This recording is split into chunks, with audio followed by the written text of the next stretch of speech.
doorka xildhibaano qaylinayso hadday joogi waayaan bannaankan bixin doona marka hore bismillaahi raxmaani raxiim walcasri innal insaana lafii khusr kulanti wacan oo wanaagsan daawadayaal meel kastoo aad joogtaan kusoo dhawaada barnaamijka nuxurka wararka oo inta badan aad ka daawataan janalka waayaha dunida. barnaamijkeena nuxurka wararka waxa aan ku falanqayn doonaa ama ku dul istaagi doonaa habraaca wax ka bedelka ee meel mariyeen xildhibaanada golaha shacabka Soomaaliya. hase ahaatee waxaan dul istaagi doonaa maxaa xilligan keenaya in wax laga bedelo dastuurka ku meel gaarka ah ee Soomaaliya isagoo oo muddo 30 sano ah dastuurku uu qabyo ahaa.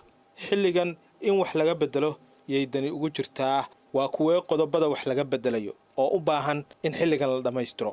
maxay dawlad goboleedyada ay u diidan yihiin in xilligan la furo arrimaha dastuurka. siyaasiyiinta dalka soo xukuntay oo isugu jira madaxweynayaal, ra'iisul wasaareyaal hore iyo waliba xildhibaano iyo kuwa xilal kala soo qabtayba maxay xilligan ku diidan yihiin in dawladda Xasan Sheekh Maxamuud ay dhameystirto ama ay qabyo tirto dastuurka ku meel gaarka ah ee dalka. su'aalahaas iyo kuwa kale oo badan ayaan ku falanqayn doonaa barnaamijka nuxurka wararka. fadlan daawade haddii aad nagu cusub tahay channelka subscribe noo saar, barnaamijka noo like garee, noona sii share garee.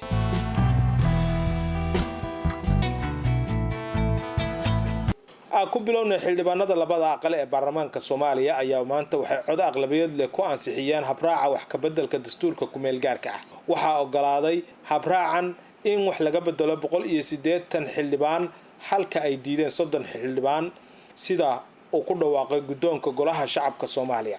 hase yeeshee waxaa arrintan hareeyay walaac ay muujinayaan qaar ka mid ah xubnaha labada gole siyaasiyiin dalka hore xilal uga soo qabtay oo sheegaya in aan la joogin waqti lagu mashquulo in loo codeeyo ama wax laga bedelo dastuurka maadaama ay taagan tahay xiisada u dhaxaysa Itoobiya iyo Soomaaliya, dagaalka al-shabaab iyo arrimo badan oo muhiim ah oo ay tahay in dawladdu xilligan ay diiradda saarto. aan ku hormarnay waxa arrintan ka digay halisna ku tilmaamay mid ka mid ah dadkii xilka ka soo qabtay dalkeena Soomaaliya. waxaan ka digayaa halista ku gadaaman isku dayga madaxtooyada ay ku doonayso in ay wax kaga bedesho dastuurka dalka iyadoo aan loo marin habraaca uu qeexayo cutubka 15aad ee dastuurka. waa tallaabo khatar ku ah xasiloonida dalka iyo wadajirka ummadda Soomaaliyeed una horseedi kara khilaaf hor leh iyo hubanti la'aan siyaasadeed. sidaasi waxaa warsaxaafadeed uu maanta soo saaray ku yiri ra'iisul wasaarihii hore ee Soomaaliya Xasan Cali Khayre. sidoo kale waxaa arrintan isaguna ka hadlay oo diiday oo isla maanta qoraal soo saaray madaxweynihii hore ee Soomaaliya Maxamed Cabdullaahi Farmaajo. waxaana qoraal uu soo dhigay bartiisa Facebook waxa uu ku sheegay in ay jiraan khataro ku xeeran dadka iyo dalka Soomaaliyeed loona baahan yahay in meel la iska dhigo arrimaha khilaafka gudaha. waxaan ka walaacsanahay qorshaha madaxtooyada ee lagu laalayo dastuurka iyo hanaanka ku meel gaarka ah ee dalka kaas oo ay ka dhalanayso ayuu yiri qalalaasa siyaasadeed oo wiiqaya hanaanka ku salaysan federaalka.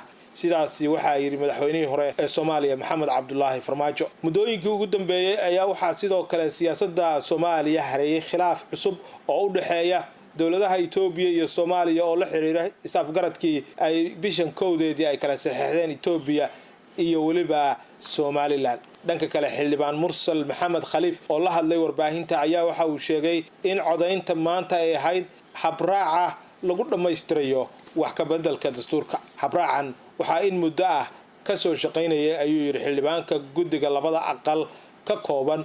waxa uuna soo maray akhrinta koowaad iyo labaad iyadoo doodo kale oo horlana ay dhiman yihiin. cid walba oo danaynaysa waa inay aragtideeda ay ku dartaa ayuu yiri. waxaana loo baahan yahay in xilligan wax laga bedelo dastuurka ku meel gaarka ah oo muddo 30 sano ah aysan cidina wax ka bedelin. sidaas waxaa qaba xildhibaan Mursal oo ka mid ah xildhibaanada laga soo doorto deegaanada Jubbaland. waxaa kaloo jira wax badan oo ka muhiimsan.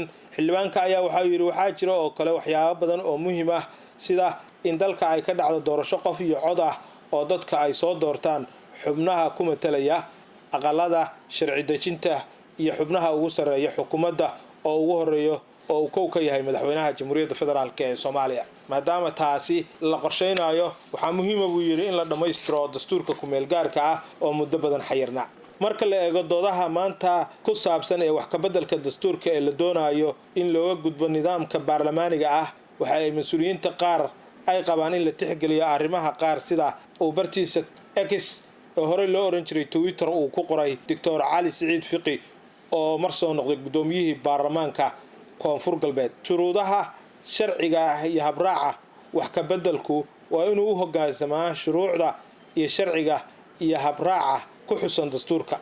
Tani waxa ay ka mid tahay in la tixgeliyo tirada codadka loo baahan yahay si loo ansixiyo geedi socodka habka la dejiyay. Sidaasi waxa yiri Dr. Cali Siciid Fiqi ayaa waxa uu yiri waa in qiimeyn lagu sameeyaa si loo go'aamiyo wax ka beddelka iyo waliba soo jeedinta in wax laga bedelo dastuurka ku meel gaarka ah. Waa in si taxadar leh loo qiimeeyaa sameynta wax ka beddelka oo ku yeelan karo iyo waliba isu dheelitirka awoodaha hay'adaha kala duwan ee dawladda.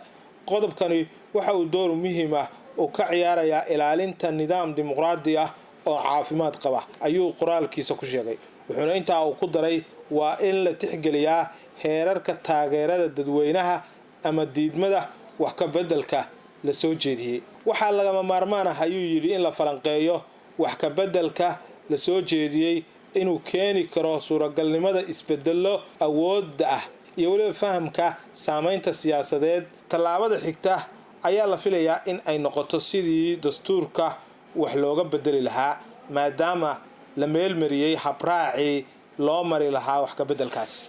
dhanka kale waxaa jira xildhibaano dood ka qaba qaabka codbixinta ay u dhacday waxaana ka mid ah Cabdiraxmaan Cabdishakuur oo isagana warbaahinta la hadlay iyadoo oo ajandihii aan la qaybinin habraaci aan laga wada hadlin ayuu gudoomiyaha golaha shacabka waxa uu ku dhawaaqay in la ansixiyo sharciga. ilaa iyo hadda waxaan isweydiinaynaa waxa la ansixiyay iyo sababta habraaca loo qaybin waayay oo looga doodi waayay ayuu yiri Cabdiraxmaan Cabdishakuur oo warbaahinta la hadlay. waxa uu ku tilmaamay sharci darro qaabka loo meel mariyay habraaca waxaana horseedi kartaa ayuu yiri in baarlamaanku uu shaqayn waayo. intaas ayaan ku soo koobaynaa nuxurka meelmarintii maanta ay sameeyeen xildhibaanada golaha shacabka ee meel mariyeen habraaca wax ka beddelka dastuurka ku meel gaarka ah ee Soomaaliya. waxaana ku falanqeynaynay aragtiyo kala duwan oo ay qabaan qaybaha isdiidan iyo sidii waliba maanta loo ansixiyay.